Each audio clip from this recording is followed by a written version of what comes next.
Stop the car, Darren. The baby's crying is distracting you from driving. In the middle of a family road trip, mother-in-law suddenly raised her voice. At the sound of her yelling, our 6-month-old daughter, Cindy, started to cry even louder. Darren, we can't just stop here. We're on the highway. Although Darren had pulled over onto a wide shoulder, cars were zooming by on the main road. We have no choice. She's just too noisy. His mother glares, visibly irritated. Yet it was Darren and mother-in-law who insisted on going on this trip, despite suggestions to wait until Cindy was a bit older. It's either we leave Cindy here or both of you get out. Choose. You can't be serious. I said choose. We'll both get out. Realizing any further argument was futile and feeling that the inside of the car was becoming as dangerous as the road outside, they decided to leave. The gleeful expression on mother-in-law's face as we exited the vehicle was something we would never forget. My name is Bernetta, and I'm 32 years old. After high school, I worked for a local company where I met Darren. He was a management consultant who frequently visited the company, and we started dating after being introduced by the CEO. There was something I had to tell him. I lost my parents early and was raised in a facility until I graduated from high school. We were both over 30 and considering marriage. I felt it would be unfair to wait until he proposed to disclose my background, so I took the initiative. I already know. The CEO told me. But I also heard you're a very sincere person, and that's why I wanted to be with you. You knew? Warmth filled my heart as I thought about Darren, who accepted me and my past, and the CEO, who had always supported me. A year later, we happily tied the knot. 2 weeks into our married life, Darren suggested moving in with his mother. He said, I'm worried about my mom living alone. I knew that my father-in-law had passed away, so I remembered my mother-in-law being gracious when I first met her, so I readily agreed to get married. 6 months into the marriage, things began to change. It happened one evening during dinner with just the three of us. My work's picking up. I want you to quit your job and focus on the household. Couldn't I just switch to part-time or reduce my hours? I understood where Darren was coming from, but I was reluctant to leave the company that had helped me since I left the facility. If we're thinking of having kids in the future, quitting sooner would be better, Darren said. You should do it now, Bernetta, before things get hectic with a baby. Mother-in-law added. True, we were considering having children soon, and mother-in-law's words had weight given her experience. All right then, so I quit my job. When my boss found out, he was sad but happy for me, almost like I was retiring. I felt grateful realizing I had been valued. Darren took over managing our finances. I felt slightly suffocated staying home all day, but overall I was content with our little family of 3. But then, everything changed when I became pregnant. Darren and mother-in-law, who used to help out around the house, started treating me like a maid. I even found myself waiting in the heat and getting woken up to make late-night snacks. At first I thought Darren must be tired and mother-in-law is not young anymore, justifying their behavior, but it grew old. Can you both at least take care of your own needs? Who do you think is paying for this lifestyle? Darren snapped back. Since my son is feeding you, just do the housework without complaining. The icy gaze I had never seen before in Darren's eyes and the unusually aggressive tone in my mother-in-law's voice left me stunned. I couldn't immediately come to terms with what was unfolding before me. Or would you rather divorce? No need for a woman who won't do housework. Darren added, Why would you say that? My voice sounded incredibly shaky. You don't actually believe Darren married you for love, do you? Mother-in-law mocked. What? Mother-in-law sneered at my stunned response. We just needed a maid who would look after us. No one would willingly marry a fool like you. We have been kind to prevent you from running away, but now that you're pregnant, that's not a concern. We'll be making full use of you from now on. Darren said. I was biting my lip without realizing it. I felt pathetic, realizing neither Darren nor mother-in-law considered me family. It worked out this time, mother-in-law gloated. What do you mean? Darren was married before his ex-wife went back to her parents because we overworked her. When I heard from my boss you had no family, I thought it was perfect, no place to run. Darren added, this time they had me quit my job, took control of the money and got me pregnant, making escape impossible. Frustrated, thinking it was all a setup from the start, I glared at Darren. What's with that look? If you have a problem, why not just divorce? The divorce papers Darren thrust in front of me already had his signature on them.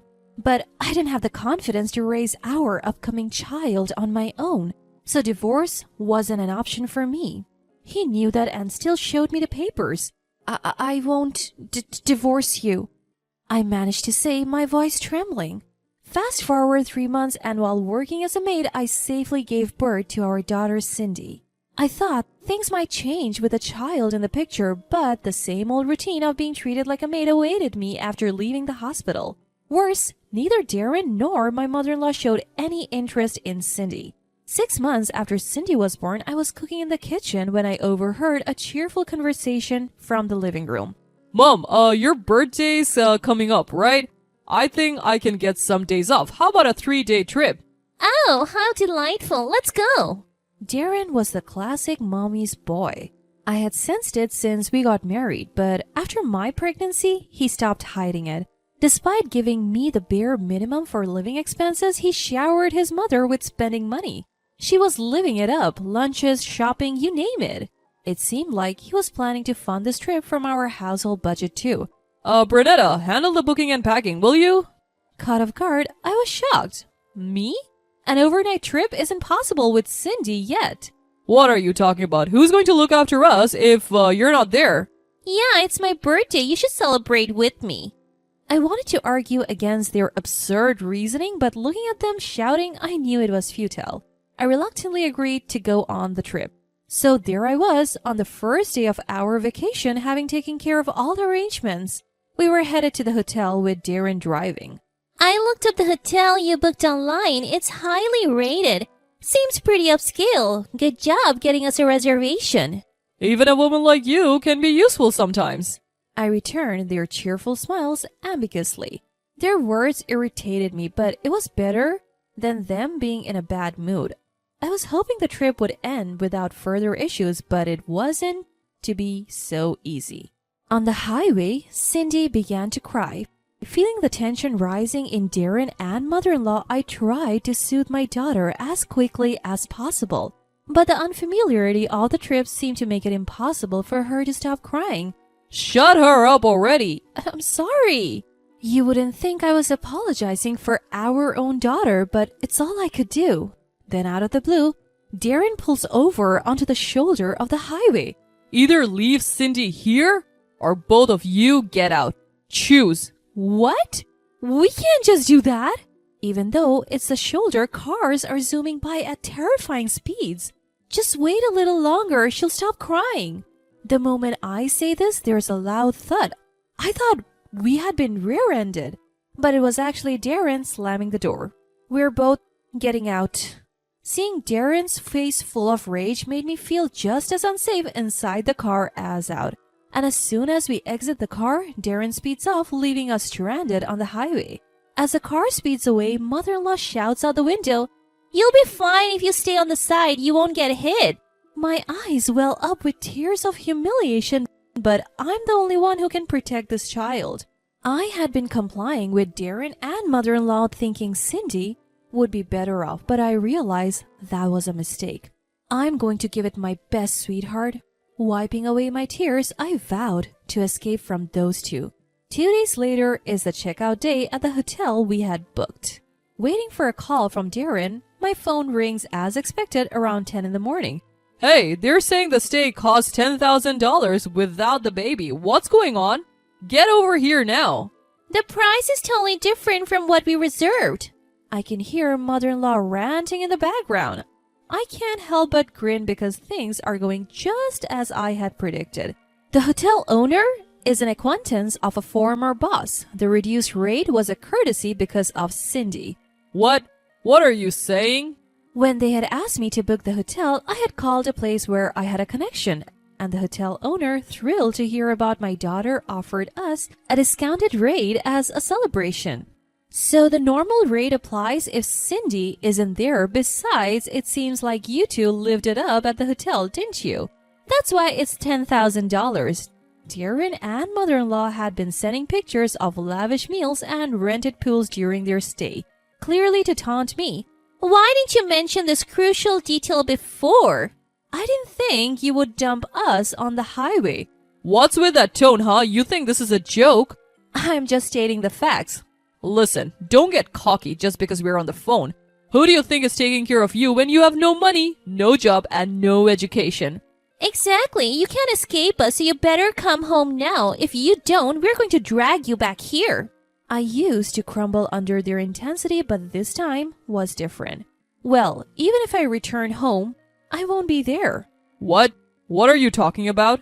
Actually, after being left stranded on the highway, I reached out to my former boss since I had no one else to turn to.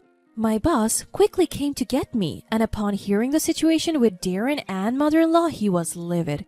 He offered me some living expenses and a place to stay.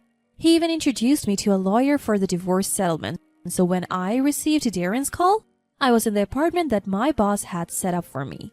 Also, I have already filed for divorce. We're strangers now, so please stay out of my life. You? What are you doing on your own? You were the one who initially talked about divorce, right? And just so you know, this conversation is being recorded. I'll be claiming damages for the insults.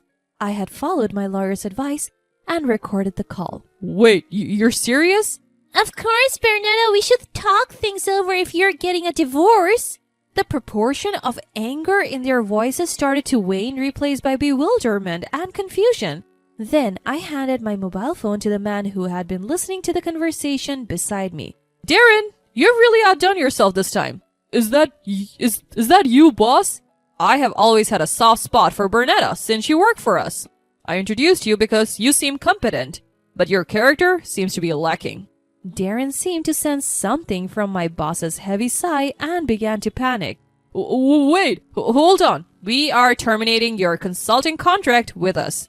Wait a second, boss. You can't make a decision based only on what my wife is saying. I have my side of the story too.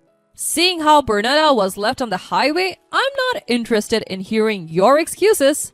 Normally, Darren could talk his way out of anything, but it seemed even he knew he couldn't justify leaving us behind on the highway. So he just fell silent. I've already told the hotel owner to charge you the standard rates. Don't think you can get a discount now. If Bernetta wants to go for a cheaper rate, I can put in a word for her. I took the phone back from my boss. Bernetta, please, I promise to change. I'll even help around the house. Just forgive me this one time. Bernetta, I'm begging you too.